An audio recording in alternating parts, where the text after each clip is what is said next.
Mahfud MD mengatakan bahwa Gibran tetap tidak bisa dibatalkan untuk dilantik. Gibran masih tetap bisa dilantik, namun demikian pasca dilantik akan bisa dilengserkan.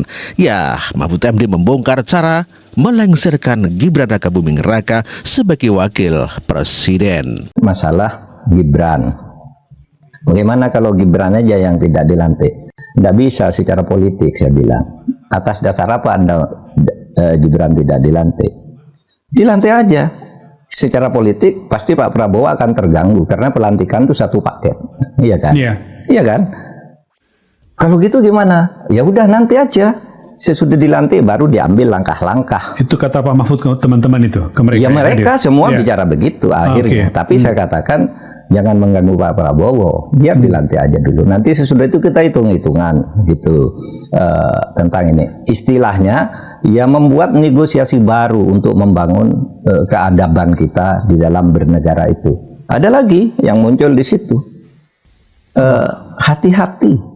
Tanggal 16 Oktober ini akan ada pemilihan ketua MA.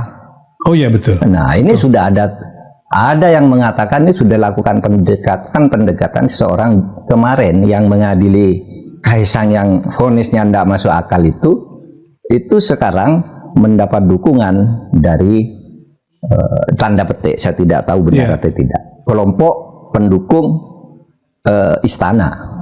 Hati-hati agar kedepannya MA Mahkamah Agung itu lebih baik, karena bagaimanapun putusan tentang Kaisang itu sampai sekarang itu tidak ada yang menjelaskan dari Mahkamah Agung, entah hakimnya, entah jubirnya, hanya jawabannya hakim itu independen.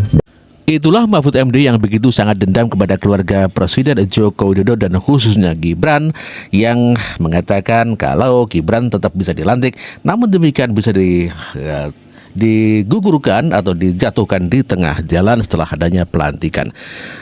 Mahfud MD juga mengatakan bahwa Presiden Joko Widodo dengan waktu yang sangat sedikit tidak bisa diimpeach. Namun demikian Mahfud MD mengatakan bahwa Presiden Joko Widodo diminta mundur dan harus mempertanggungjawabkan hukumnya selama menjabat presiden. Di podcast di podcastnya. Tapi saya ingin mendengarkan dari Bapak seperti apa. Ya benar. Jadi pada waktu itu gini, Pak Jokowi ini seharusnya diimpeach menurut mereka. Kata teman-teman yang hadir. Teman-teman sekarang ini situasi di masyarakat sudah matang. Mereka ini diskusi yang ada Ros Jarot, Antoni Budiawan, Refli, Saidi, macam-macam lah, banyak lah. Itu ada saya lihat Bambang Harimurti, ada Lukas Suarso, segala macam dan sebagainya. Saya katakan kalau impeachment tidak mungkin. Nggak mungkin. Nggak mungkin. Bapak sampaikan ke mereka. Iya, karena begini, impeachment itu kan harus disusun dulu oleh sepertiga anggota DPR. Ini salahnya diimpeach. Sudah itu nanti harus ada sidang 2/3 yang hadir. Kalau sidang 2/3 aja misalnya tidak hadir karena pendukungnya Pak Jokowi lebih dari 80% saat ini, tidak hadir sidang, tidak ada impeachment. Habis itu kalaupun sidang bisa hadir harus ke MK. Di MK itu diberi waktu 90 hari. Padahal ini sudah kurang 6 minggu. Iya, nggak nyampe 1 bulan lagi. Tidak mungkin impeachment gitu. Sehingga apa? Kalau begitu biar ada peradaban baru, ya mundur saja. Seperti Pak Harto dulu tidak perlu impeachment gitu. Penjelasan yang bisa saya berikan. Itu sebabnya salah satu kesepakatan mereka itu adalah mundur Pak Jokowi gitu, gitu ya. Lalu sudah itu terus gimana, mau dibiarkan gitu? Nah, ada usul nanti urusan pidananya bisa diurus sesudah serah terima itu, sesudah berganti presiden, karena hukum itu kan kalau pidana kan daluarsanya 18 tahun.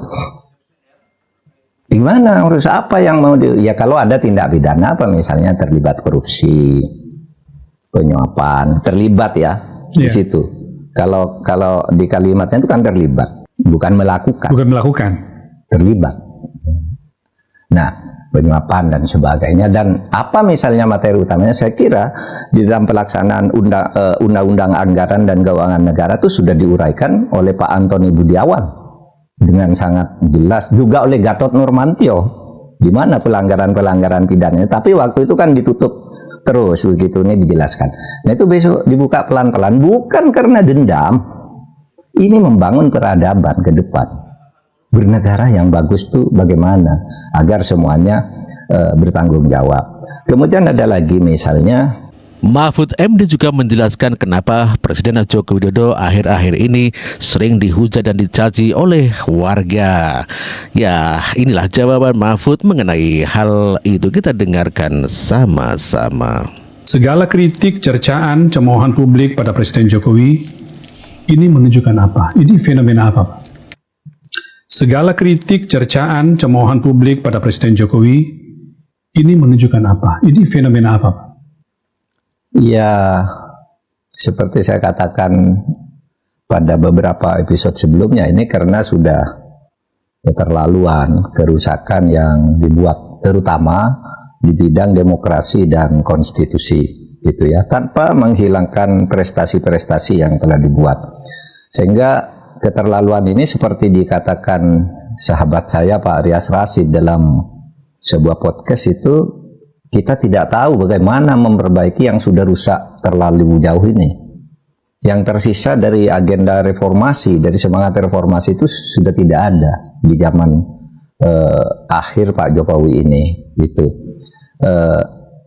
Ini menurut saya sih, ya bukan, kan ada yang mengatakan itu seperti terjadi kehancuran akhlak ya. Menurut saya ini bukan kehancuran akhlak. Iya, saya juga ingin bertanya begitu. Apakah ini kehancuran akhlak atau justru kita mendapat gambaran bahwa di akar rumput sejatinya rakyat juga paham apa yang dilakukan oleh seorang presiden atau elit negeri ini, Pak? Iya, ini rakyat paham, tetapi dulu kan selalu dibangun counter ketika rakyat akan menyampaikan kritik, dibangun counter dengan semacam pendapat-pendapat tandingan yang emosional, gitu ya. Sehingga apa yang terjadi sekarang ini menurut saya bukan kehancuran akhlak, tetapi perlawanan secara nahi mungkar.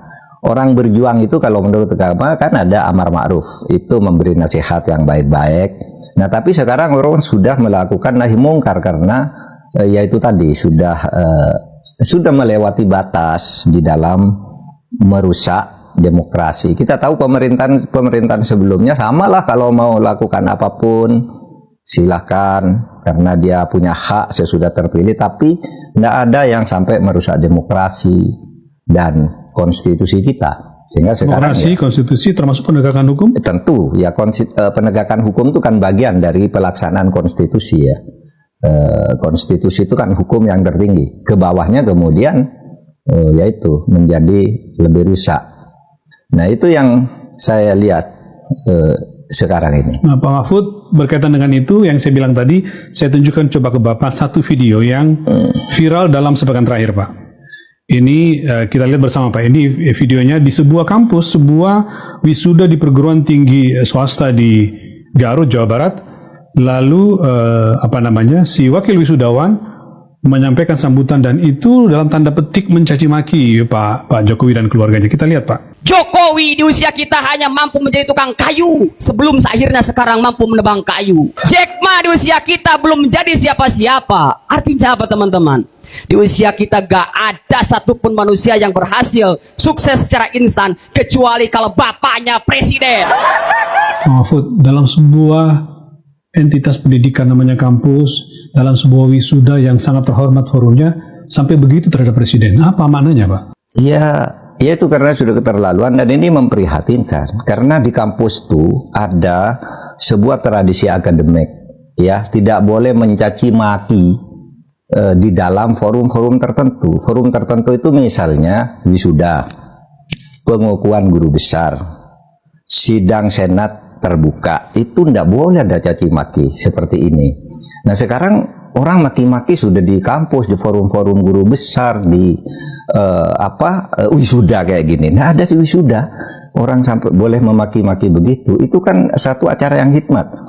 Di luar acara protokol yang sangat ketat, penuh wibawa keilmuan, wisuda itu mungkin hanya boleh menyanyikan satu lagu kenangan wisudawan yang sangat mendalam gitu ya. Itu pun di akhir. Ini pidato resmi bisa mencaci maki seorang presiden.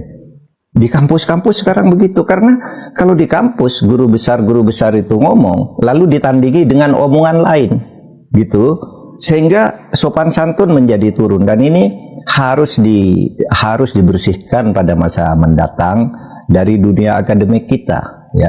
Dalam skala yang lebih berbeda, mungkin sedikit agak berbeda dibanding yang keras sekali ya tadi di apa namanya wisuda di Jawa Barat itu.